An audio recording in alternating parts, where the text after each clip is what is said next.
शीशा वतनी में इसराइल की जारियत के खिलाफ मजलिस एहरार इस्लाम पाकिस्तान का एहतजाज। मजलिस एहरार इस्लाम पाकिस्तान का तमाम मुखातबा फिक्र की तरफ से गुज़िश्ता रोज मुल्क के तूल अर्ज में इसराइल की जारियत के खिलाफ और फलस्तीनी और हमास के हक में पुरजोश और पुरअज़म एहतजाजी मुजाहिरा। मजलिस एहरार इस्लाम शीशा वतनी के ज़ेर एहतमाम मरकजी मस्जिद उस्मानिया के बाहर एक जबरदस्त एहतजाजी मुजाहिरा हुआ, जिसमें मजलिस एहरार इस्लाम पाकिस्तान के मरकजी नायब अमीर मुजाहिद खत्म नबूवत अब्दुल लतीफ खालिद चीमा, मौलाना मंजूर अहमद, हाफिज आबिद मसूद डोगर, मारूफ समाजी शख्सियत शेख अब्दुल गनी, मोहम्मद कासिम चीमा, अहले हदीस रहनुमा मौलाना अकरम रब्बानी और इसके अलावा हकीम हाफिज मोहम्मद कासिम, हाफिज एहसन मंजूर, काजी अब्दुल कदीर और दीगर शुरा ने खिताब करते हुए कहा कि फलस्तीनी जुल्म बर्दाश्त कर रहे हैं और दुनिया खामोश तमाशाई बनी हुई है। उन्होंने कहा बानी पाकिस्तान कायदे आज़म मोहम्मद अली जिन्ना ने इसराइल को नाजायज करार दिया था। कायदे आज़म मोहम्मद अली जिन्ना के नाम पर सियासत करने वाले कायदे आज़म के इस इशारे को मुकम्मल तौर पर फरामोश कर चुके हैं।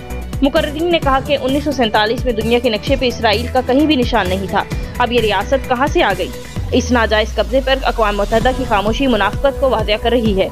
आलम इस्लाम कभी भी इसराइल के नाजायज कब्जे को तस्लीम नहीं करेगा और हम फलस्तीन के मुसलमानों की शाना बशाना खड़े हैं। मुस्लिम हुक्मरान से ये मुतालबा है कि वो इसराइली जुल्म और सितम के खिलाफ अपना किरदार अदा करें और जंग बंदी करवाएं।